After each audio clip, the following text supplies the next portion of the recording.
চিরদিন সেখানে জান্নাতে থাকবে এই মাদ্রাসা ছাত্রদের জন্য। তাই আল্লাহ রাব্বুল আলামিন বলেন, তাদেরকে জান্নাতে অগণিত নিয়ামত দেওয়া হবে, সেই নিয়ামতের শেষ নেই। আর মানুষ সেদিন কি হবে, দিকভিন্ন হয়ে যাবে, বিভিন্ন ধরনের হয়ে যাবে। সেই কঠিন মুহূর্তে তাদেরকে দেওয়া হবে কি, সেই কঠিন মুহূর্তে যারা পাপিষ্ঠ বান্দা তাদেরকে আহার দেবে, খাদ্য দেওয়া হবে, এমন খাদ্য, সে খাদ্য খাইলে তার কি হবে, জাক্কুম গাছের রস দেওয়া হবে, যা খেয়ে অসহ্য হয়ে যাবে, পিছনের দায়িত্বে বের হয়ে যাবে। দাদা বিপা কিন্নম কাংলাইয়ার জন্য হিসাবা, কারণ এরা দুনিয়ার তো হিসাব দিত না, হিসাব দেওয়া লাগবে একথা মনেই করতো না। যার ফলে ওই দিন কি হবে, তাদেরকে দাদা দেবে, তাদের অপমানজনক লাঞ্ছনাজনক তাদের খাদ্য দেওয়া হবে, পৃথিবীতে যা কোনদিন খায়নি। আর তাদেরকে কি করা হবে, আষ্টে পৃষ্ঠে বাঁধবে, এমন বাধা পৃথিবীতে কোনোদিন ওরকম বাধা বাঁধেনি, ওইখানে এমন অবস্থা হবে। তাই আপনারা পরিবর্তন হয়ে যান। আর আমি অনুরোধ করছি, আপনি গ্রামের আশেপাশে যারা আছেন সবাই এই কোরআনের মাহফিলে চলে আসেন, জান্নাতের বাগানে চলে আসেন, অগণিত নিয়ামত পাবেন, এর বিনিময়ে নিয়ামত পাবেন। কোরআনের তাফসীর মানে আল্লাহকে সাহায্য করা। তা আমি সূরা আসরের থেকে বলছিলাম, নিশ্চয় মানুষ ক্ষতির মধ্যে, আমরা কিন্তু ক্ষতির মধ্যেই আছি, দুনিয়া করে পাগল হয়ে যাচ্ছি ক্ষতির মধ্যে। যারা ঈমান এনেছে, ঈমান সঠিকভাবে আদায় করছে এবং তাকওয়া ভয়, আল্লাহকে ভয় করে চলেছে, তাদের কোনো ভয় নেই। আল্লাহর পথে যারা দিন সময় ব্যয় করে, সেই সময়কে আল্লাহ রাব্বুল আলামিন তাদের জন্য দুনিয়ার থেকেও শান্তি দেন এবং আখিরাতেও তাদের জন্য কল্যাণ রইয়াছে, যে কল্যাণ দুনিয়ায় কোনোদিন পায়নি। বলেন সুবহানাল্লাহ। আল্লাহ মানুষকে হেদায়েতের জন্য রাসূল দিয়েছে, কোরআন দিয়েছে। আমাদের রাসূল সাল্লাল্লাহু আলাইহি ওয়াসাল্লাম যখন দুনিয়া থেকে চিরজন্মের মাঝে চলে যাবেন, তার আগেই বলে গেলেন, হে মানুষ, আমি তো চলে যাব, কিন্তু দুইটি দর্শন আমি রেখে যাচ্ছি, একটি হলো কোরআন আর একটি হলো হাদিস। এই কোরআন অনুসারে যদি চলো এবং হাদিসের সুন্নাত ও সুন্নাহ অনুসারে যদি চলো, নবীর সুন্নাহ অনুসারে চলো, তাহলে তোমরা পথ ভ্রষ্ট হবে না, দুনিয়ায় শান্তি এবং আখিরাতেও কল্যাণ থাকবে তোমাদের জন্য। সূরা সফের ভিতরে আল্লাহ রাব্বুল আলামিন বলছেন, হে ইমানদার লোকেরা, আমি তোমাদেরকে এমন একটা ব্যবসার কথা বলিয়া দেব কি, যে ব্যবসা ধরলে দুনিয়ায় শান্তি এবং আখিরাতে তোমাদের জন্য কল্যাণ রয়েছে। সে ব্যবসা হলো গেল তুমিনুনা বিল্লাহি, তোমরা ঈমান আনো আল্লাহর প্রতি, তুমিনুনা বিল্লাহি ওয়া রাসূলিহি, এবং রাসূলের প্রতি, ওয়া তুজাহিদু ফি সাবিলিল্লাহ, এবং আল্লাহর রাস্তায় জান এবং মাল দিয়ে আল্লাহর রাস্তায় সাহায্য করা। এই মাদ্রাসায় যদি সাহায্য করা হয়, এই মাদ্রাসার ছেলেগুলো লেখাপড়া চেয়ে কোরআন যদি তেলাওয়াত করে, একজন মাওলানা আলেম হয়, এটাই হলো জিহাদের চাইতে বড় শক্তি। বলেন সুবহানাল্লাহ। জিহাদের চাইতে বেশি শক্তি, কারণ জিহাদ মানে মানুষের মাথায় লাঠি মারা নয়, জিহাদ মানুষের সাথে অশান্তির না, জিহাদ হলো নফসের খায়েশ, নফসকে কন্ট্রোল করা, এটাই হলো জিহাদ। দান খয়রাত করা, এটা হলো জিহাদ। কোটি কোটি টাকা আছে, সবাই দান খয়রাত করে না, মাদ্রাসায় করে না, সবাই পারে না, সবার মন একরকম নয়। কাসেরকল মাদ্রাসা হইবার ডাক্তার মরহুম হাজি হইবার ডাক্তার 24 বিঘা জমি দিছিল মাদ্রাসায়। আমি দেখছি, আমি ছাত্র ছিলাম ওই মাদ্রাসা, আমার সামনে 24 জনের বেতন দিয়েছে প্রতি মাসে। তখন কিন্তু সরকারি হইছিল না, এখন সরকারি হয়ে গেছে, আল্লাহর রহমতে কোনো সমস্যা নেই। তারপরও মানুষ দান খয়রাত করে। এই জন্য আমি অনুরোধ করে বলছি, আপনারা মাদ্রাসায় ছাত্র দেন, এর বিনিময়ে আল্লাহ আপনার গুনাহ মাফ হবে। জান্নাতের ঘর যদি সাহায্য করা হয়, জান্নাতের বাগানে যদি সাহায্য করা হয়, মাদ্রাসায় সাহায্য করা হয়,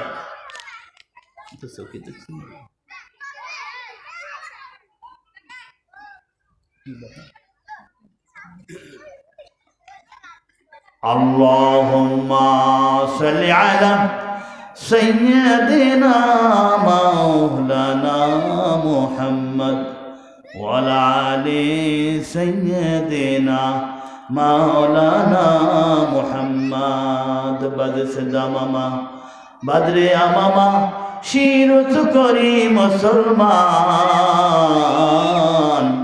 দাওয়াত শেষে নয়াদ মানাই ভাঙা কিল্লায় ওরে নিশান আল্লাহুম্মা সাল্লি আলা সাইয়্যিদিনা মাওলানা মুহাম্মদ ওয়া আলা আলি সাইয়্যিদিনা মাওলানা মুহাম্মদ। সম্মানিত হাজিরিন, আল্লাহ রাব্বুল আলামিন আমাদেরকে দুনিয়ার জীবন আমরা প্রাধান্য দিই, অথচ আখিরাত ছাড়া জীবন বাল তুকসিরুনাল হায়াতাদ দুনিয়া ওয়াল আখিরাতু খায়রু ওয়া আবকা ইন্না হাযা লাফি সুহুফিল উলা সুহুফ ইব্রাহিম ওয়া মূসা। কত সুন্দর কোরআনের আয়াতে বলছে দুনিয়ার জীবন দুনিয়া করে আমরা পাগল হয়ে যাচ্ছি, অথচ দুনিয়ার জীবন জিরো, দুনিয়ার জীবন জিরো, দুনিয়ার জীবন কিছুই নয়। অথচ আখিরাত সারা জীবন সেখানে থাকতে হবে, যুগ যুগ ধরে থাকতে হবে। অথচ বিদ্রোহীদের যারা তারা কিন্তু যুগ যুগ ধরে জাহান্নামে থাকবে, যুগ যুগ ধরে থাকবে। কাল্লা শব্দ আসতে কখন না ওরা শিগগিরই জানতে পারবে জাহান্নামীরা। কাল্লা সাউফা তা'লামুন সুম্মা কাল্লা সাউফা তা'লামুন। অথচ মানুষ বোঝার পরও জানার পরও মানুষ ভুল পথেই আছে। এইভাবে ভুলের ভিতর থাকতে থাকতেই আমরা বেঈমান হয়ে চলে যাব জাহান্নামের ভিতরে, কিন্তু আমরা টেরও পাবো না। দোলনা থেকে কবর পর্যন্ত শিক্ষার কোনো শেষ নেই, শেষ নেই। আল্লাহ রাব্বুল আলামিন কোরআনের ভিতরে বলছেন ইকরা বিসমি রাব্বিকাল্লাযী খলাক, পড়ো তোমার প্রভুর নামে যিনি তোমাকে সৃষ্টি করেছেন। বলেন সুবহানাল্লাহ। প্রভু, ইকরা পড়ো তোমার প্রভুর নামে যিনি তোমাকে সৃষ্টি করেছেন। খলাকাল ইনসানা মিন আলাক, জমাট বাঁধা রক্তপিণ্ড থেকে দুনিয়ায় পাঠাইছে আমাকে, আমার সবাইকে। আদম আলাইহিস সালাম থেকে শুরু করে যত দুনিয়ায় মানুষ আসছে জমাট বাঁধা রক্তপিণ্ড থেকে দুনিয়ায় পাঠিয়েছে। এরপরে আমরা কি করি? অহংকার করি, দুনিয়ায় এসে অহংকার করি। অহংকার কেমন বলছে, দুনিয়ার উপরে কেমন অহংকার করি? একটু টাকা পয়সা যদি বেশি হয়ে যায় আমরা অহংকার করি, অহংকার করি। অথচ এই টাকা পয়সা সম্পদ একদিন ছেড়ে দুনিয়ার থেকে চলে যেতে হবে গহীন অন্ধকারে। এই টাকা পয়সার কিভাবে উপার্জন করলাম আল্লাহ রাব্বুল হিসাব নেবেন না? বলেন তো, হিসাব নেবেন না? কড়াই গুন্ডা হিসাব নেবে। প্রতিটা মানুষ জবাবদিহি হতে হবে সেইখানে, কিন্তু আমরা এই কথা ভুলে যাই, আমরা ভুলে যাই। তাই আল্লাহ বলছেন কাল্লা সাউফা তা'লামুন কাল্লা লাউ তা'লামুনা ইলমাল ইয়াকিন। জ্ঞানের সাহায্য, গভীর জ্ঞানের সাহায্যে যখন জানতে পারবে জাহান্নাম, জাহান্নাম কেমন, তখন দেখলেও কাজ হবে না, দেখলেও কাজ হবে না। তখন বলবে, তখন জাহান্নামীরা বলবে ইয়া আল্লাহ দুনিয়ায় আবার পাঠাও, দুনিয়ায় আবার পাঠাও, আমি মুত্তাকি হয়ে আসবো। কিন্তু মৃত্যুর পরে আর কোনো মানুষকে দুনিয়ায় পাঠানো হয় না, এটা হলো মিথ্যা। মৃত্যুর পরে কবরে দেওয়ার পরে কি আর দুনিয়ায় পাঠানো হয়? হয় না। এই জন্যই দুনিয়ায় বেঁচে থাকতে যতটা ভালো কাজ করা যায় মৃত্যুর পরে আর কোনো কিছুই থাকে না, তার আমলনামা ছাড়া কিছুই থাকে না। যদি ভালো কাজ করে দেয়, আমলে সালেহা ভালো কাজ করে দেয়, তাহলে সে তার কবরে বসে সে নেকির সওয়াব পাইতে থাকবে। বলেন সুবহানাল্লাহ। নেকির পাল্লা ভারী হবে, জান্নাতে যাবে। আর নেকির পাল্লা যদি কম হয় সে জাহান্নামে চলে যাবে। এই জন্য আল্লাহ রাব্বুল আলামিন বলতেছে ইন্না জাহান্নামা কানাত মিরসাদান লিত-তাগিনা মাআবা। যারা বিদ্রোহ তার সীমা লঙ্ঘন করে তারাই হলো জাহান্নামী। জাহান্নামে তাদেরকে সারা যুগ ধরে থাকতে হবে। আমি বলতে চাই আপনারা সবাই ইসলাম এবং কোরআন অনুসারে চলুন, কোরআনের অনুসারে চলুন, তাহলে দুনিয়ায় শান্তি এবং আখিরাতেও কল্যাণ। মানুষ কয়দিনই বা বাঁচে বলেন তো?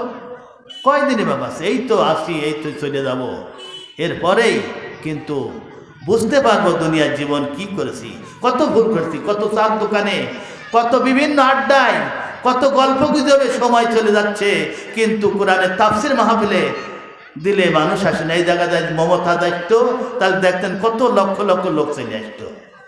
হ্যাঁ, এই জন্য ভালো কাজে মানুষের বাধা আসে।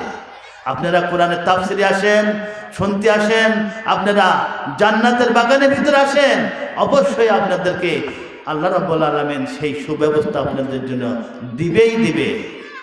কোরআন শুনে যদি আমল করেন, সেই আমল অনুসারে যদি আপনি চলতে পারেন, তাহলে দুনিয়ায় জানতি এবং আখিরাতেও কল্যাণ হবে। সুবহানাল্লাহ, আলহামদুলিল্লাহ।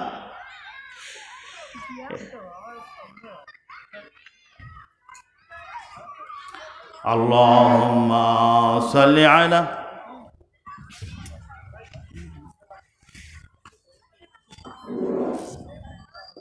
আলহামদুলিল্লাহ, মাশাআল্লাহ, জাযাকাল্লাহু খাইরান ওয়া আহসানুল জাযা, বারাকাল্লাহু ফি ইলমিহি।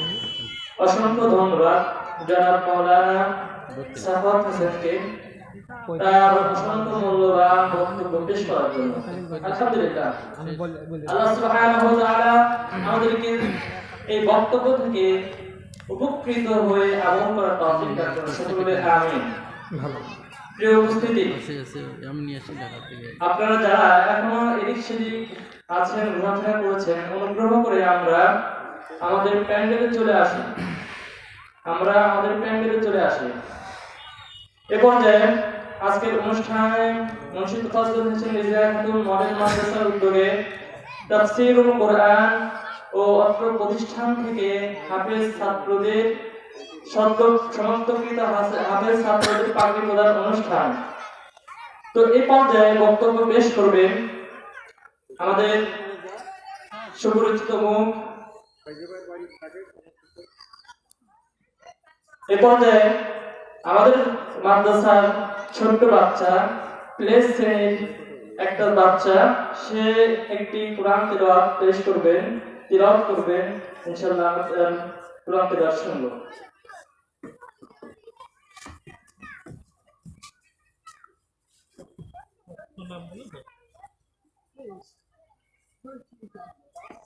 বলো, নাম বলো, নাম বলে শুরু করো।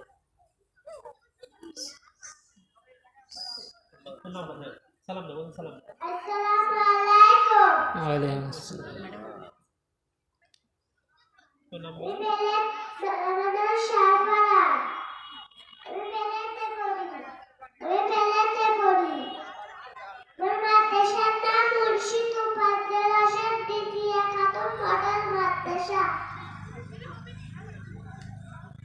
আমি একটি সূরা বলবো। আউযু বিল্লাহি মিনাশ শাইতানির রাজিম। বিসমিল্লাহির রাহমানির রাহিম। ইন্না আতাইনাকাল কাউসার ফাসাল্লি লিরাব্বিকা ওয়ানহার। ইন্না শানিয়াকা হুয়াল আবতার। ইন্না আতাইনাকাল কাউসার। মাশাআল্লাহ, মাশাআল্লাহ, মাশাআল্লাহ, জাযাকাল্লাহু খাইরান। আসলে ছোট্ট বাচ্চাটি দেখুন, এগুলোই আমাদের অনুপ্রেরণা, এগুলোই আমাদের আর কি কার্যক্রম বলতে পারে। আমাদের প্রতিষ্ঠান দেখুন, ছোট্ট ছোট্ট বাচ্চা, অনেক বাচ্চা এমন আছে কথা ঠিক মতো বলতে পারে না, তাদের কথা অস্পষ্ট, কিন্তু আমার খুব ভালো লাগে এই বিষয়গুলো। যদি বলি তুমি একটা এই সূরাটা বলো তো, কোন সূরা পারো, একটা শিখছো, একটা বলো তো, সুন্দরভাবে বলো আলহামদুলিল্লাহ। আবার যদি বলি দোয়া বলো তো, কি দোয়া পারো তুমি, আলহামদুলিল্লাহ পারো। এরপরে যদি বলে একটা ইংরেজি কবিতা বলো, কি শিখছো তুমি, সেটা বলো, আলহামদুলিল্লাহ বলতে পারে। এই বিষয়গুলো খুব ভালো হয়, কারণ ছোট ছোট বাচ্চা দেখুন অনেক সুন্দরভাবে এই বিষয়গুলো করতে পারছে। তো আপনারা আমাদেরকে সহযোগিতা করবেন এবং দোয়া করবেন, আমরা যেন আমাদের প্রতিষ্ঠান আরো সুন্দরভাবে কার্যক্রম পরিচালনা করতে পারি। এই সহযোগিতা করবেন। আপনাদের সহযোগিতা হলো আপনারা আমাদেরকে সুপরামর্শ দিবেন এবং কিভাবে এই প্রতিষ্ঠান আরো উন্নত শিখরে নিয়ে যাওয়া যায় সেই পরামর্শ দিবেন। এবং আপনাদের বাচ্চা ছেলে মেয়ে ভাই বোন ছোট যারা আছে এগুলোকে এখানে ভর্তি করে দেওয়ার চেষ্টা করবেন ইনশাআল্লাহ। তো এই পর্যায়ে মূল্যবান বক্তব্য পেশ করবেন হাফেজ মাওলানা বাইজিদুল ইসলাম, হাফেজ মাওলানা বাইজিদুল ইসলাম, ইমাম ও খতিব, ভোরিয়াপাড়া জামে মসজিদ। জনাবকে আমি তার মূল্যবান বক্তব্য পেশ করার জন্য অনুরোধ করছি। আসসালামু আলাইকুম ওয়া রাহমাতুল্লাহি ওয়া বারাকাতুহু। আলহামদুলিল্লাহ ওয়াহদা ওয়াসসালাতু ওয়াসসালামু আলা মান লা নাবিয়্যা বা'দা। আলহামদুলিল্লাহ, সমস্ত প্রশংসা সেই মহান আল্লাহ তাআলা দরবারে, যে মহান আল্লাহ তাআলা আমাদেরকে কোরআনের মাহফিলে আসার এবং বসার মতন তৌফিক দান করেছেন। এই জন্য সেই মহান রবের দরবারে আমরা জবান ছেড়ে পড়ব আলহামদুলিল্লাহ, এবং লক্ষ কোটি দরুদ ও সালাম সাইয়্যিদুল মুরসালিন খাতাবান নবীন বিশ্ব নবী মুহাম্মদুর রাসূলুল্লাহ সাল্লাল্লাহু আলাইহি ওয়াসাল্লাম। সম্মানিত হাজিরিন, একেবারেই সংক্ষিপ্ত সময়, এই সংক্ষিপ্ত সময়ে আমি দুইটা আয়াতের উপর কথা বলবো। সূরাতুল আহজাব ৭০-৭১ নাম্বার, এই দুইটা আয়াত থেকে সংক্ষিপ্ত আকারে আপনাদেরকে বোঝানোর চেষ্টা করব। আল্লাহ তাআলা আমাদেরকে যে কবুল করুক, সকল বলে আল্লাহু আমিন। আমরা সকলেই জবান ছেড়ে পড়ব আউযু বিল্লাহি মিনাশ শাইতানির রাজীম। বিসমিল্লাহির রাহমানির রাহিম। ইয়া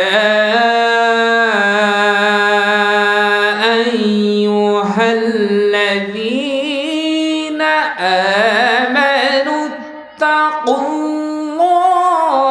ওয়া কুলু কাওলান সাদীদা।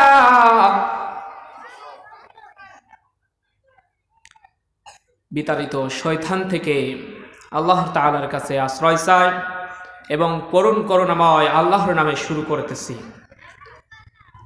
আল্লাহ তাআলা এই আয়াতের ভিতর বললেন, ইয়া আইয়ুহাল্লাযীনা আমানু, হে ঈমানদারগণরা, ভালো করে মনোযোগ সহকারে শুনবেন আল্লাহ তাআলা কি বলতেছেন, একটু গভীর মনোযোগ সহকারে শোনেন।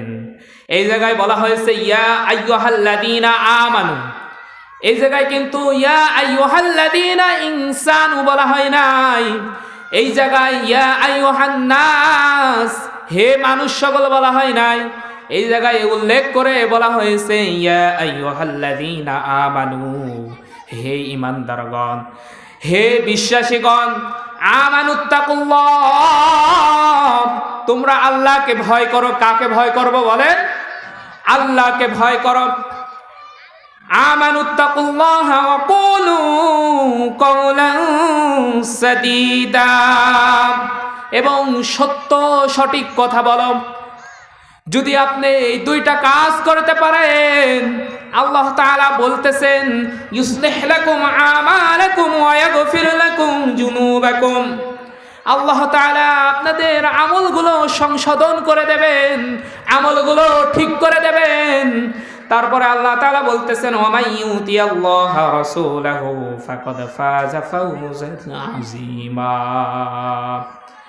আল্লাহ তাআলা বললেন, যারা আল্লাহকে আনুগত্য করবে, রাসূলকে আনুগত্য করবে, তাহলে তাদের জীবনের গুনাহ খাতা সব আল্লাহ তাআলা মাফ করে দেবে। বলেন সুবহানাল্লাহ।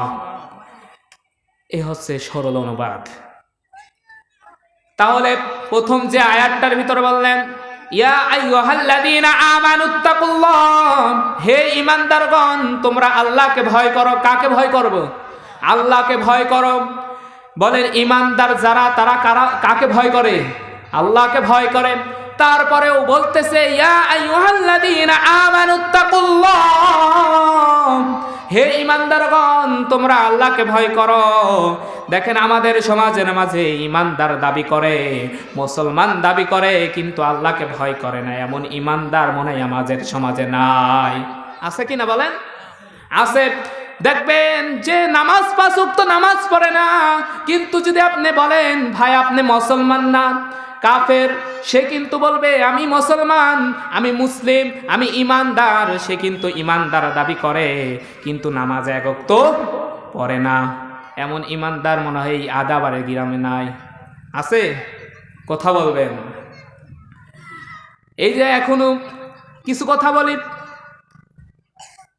আমরা যে এই জায়গায় এসেছি, কোরআন থেকে কথা শুনতেছি, কোরআনের আলোচনা শুনতেছি। আল্লাহ তাআলা বলেছেন যারা কোরআন তেলাওয়াত করে, যারা কোরআনের আলোচনা শুনে, আল্লাহ তাআলা তাদের ঈমান বাড়ায় দেয়। বলেন সুবহানাল্লাহ। কিন্তু দেখা যায় যে এমন লোক আছে, বাড়ির সাথে মাদ্রাসায় মাহফিল হচ্ছে কিন্তু আসে না। সে বলে আমি বাড়ি থেকেই শুনতেছি, কান খাড়া করে শোনে, নিজেকে চালাক ভাবে। এমন চালাক ব্যক্তি আছে কিনা? ওই শিয়াল কিন্তু ওই যে গাড়ির মধ্যে থেকে কান খাড়া করে কিন্তু ডাকে, এরকম কিছু লোক আছে, নিজেকে বুদ্ধিমান মনে করে। কিন্তু একটু কথা ভালো করে বুঝবেন, আল্লাহর নবী বলেছেন যে ব্যক্তি একটা আয়াত অনুধাবন করলো, একটি আয়াত সে শিখলো, একটি আয়াত সে তাফসির পড়লো, তাহলে তার আমল নামায় 500 রাকাত নফল নামাজের সওয়াব দান করা হবে। বলেন সুবহানাল্লাহ। তাহলে আমরা মাহফিলে এসেছি, আমাদের কি লস না লাভ? বলেন লাভ। আমার আগে খুবই মূল্যবান কথা বলতেছিলেন, খুবই গুরুত্বপূর্ণ কথা বলতেছিলেন, এই মাদ্রাসা সম্পর্কে বলতেছিলেন। একটা বিষয় খেয়াল করে রাখবেন, সেই দিন কঠিন ময়দানে, ওই কিয়ামতের মাঠে এমন একটা দিন হবে, সেই সময় মানুষ নিজে বলবে ইয়া নাফসি ইয়া নাফসি ইয়া নাফসি ইয়া নাফসি, বলবে কিনা বলেন? বিভিন্ন রকম বলবে ইয়া নাফসি ইয়া নাফসি। আমার উম্মত বলবে ইয়া উম্মতি ইয়া উম্মতি। আর আল্লাহ তাআলা বলবেন ইয়া হাবিবি ইয়া হাবিবি। মাথা উঠান, এই উম্মতের জন্য দোয়া করবে, এই উম্মতের জন্য দোয়া করবে, শাফাআত করবে। তো এমনইভাবে আরেকটি হাদিসের মধ্যে আছে, কোন ব্যক্তি যদি কোরআনের হাফেজ হয়, তাহলে সেই ব্যক্তি 10 জন মানুষকে জান্নাতে নিয়ে যায়। বলেন সুবহানাল্লাহ। আর কোন ব্যক্তি যদি কোরআনের আলেম হয়, কোরআন থেকে যদি জ্ঞান অর্জন করে, কোরআনের আলেম হয়, আল্লাহ তাআলার নবী বলেছেন 70 জনকে সে জান্নাতে নিয়ে যাবে। বলেন সুবহানাল্লাহ। তে এমন মানুষকে নিয়ে যাবে যার জন্য জাহান্নাম অবধারিত, যার জন্য জাহান্নাম নিশ্চিত হয়ে গেছে, জাহান্নামের মধ্যে ঢুকতে যাবে। আর ওই হাফেজ এসে বলবে এ তো আমার দুনিয়াতে হাফেজ হওয়ার জন্য সহযোগিতা করেছিল, কেন একে জাহান্নামে দেয়া হচ্ছে? হাত ধরে নিয়ে আসে জান্নাতের ভিতরে নিয়ে যাবে। বলেন সুবহানাল্লাহ। ভালো কি না খারাপ বলেন? এই মাদ্রাসা দরকার আছে কিনা? এমনও তো হতে পারে এই মাদ্রাসার জন্য এই এলাকার উপর রহমত পড়তেছে, বিপদ আপদ কম আসে। যে বিষয়গুলো কথা বলতেছিলাম সেই দিকে যাই, তাফসীর করতেছিলাম, সংক্ষিপ্ত আকারে তাফসীর বলতেছি। ইয়া আইয়ুহাল্লাযীনা আমানুত্তাকুল্লাহ, হে ঈমানদারগণ তোমরা আল্লাহকে ভয় করো। কাকে ভয় করবা? আল্লাহকে ভয় করো। অকুলু কওলান সাদীদা, এবং সত্য সঠিক কথা বলো। যদি তোমার গ্রামের মধ্যে সুদখোর থাকে, জুয়াখোর থাকে, কোরআনের বিপক্ষে থাকে, তার মোকাবেলায় সত্য কথা বলো। ঈমানদারদেরকে ডেকে বলতেছে, কেন ঈমানদাররা কি মিথ্যা কথা বলে? দেখেন নিজেকে ঈমানদার দাবি করে কিন্তু ইসলামের ক্ষতি করে। ক্ষতি করে কিনা বলেন? নিজেকে মুসলমান দাবি করে কিন্তু ইসলামের ক্ষতি করে। মুসলমান দাবি করার পরেও মাদ্রাসার বিরুদ্ধে কথা বলে, মাদ্রাসাগুলো উঠাইয়ে দেয়। এমন বেঈমান আছে কি নাই বলেন? বলেন আছে। কিন্তু দেখা যায় যে নিজে বলে আমি একজন হাজী সাহেব, আমি এই করেছি এই করেছি এই করেছি, কিন্তু দেখা যায় যে বিপক্ষে সে হচ্ছে ইসলামের ক্ষতি বেশি করে।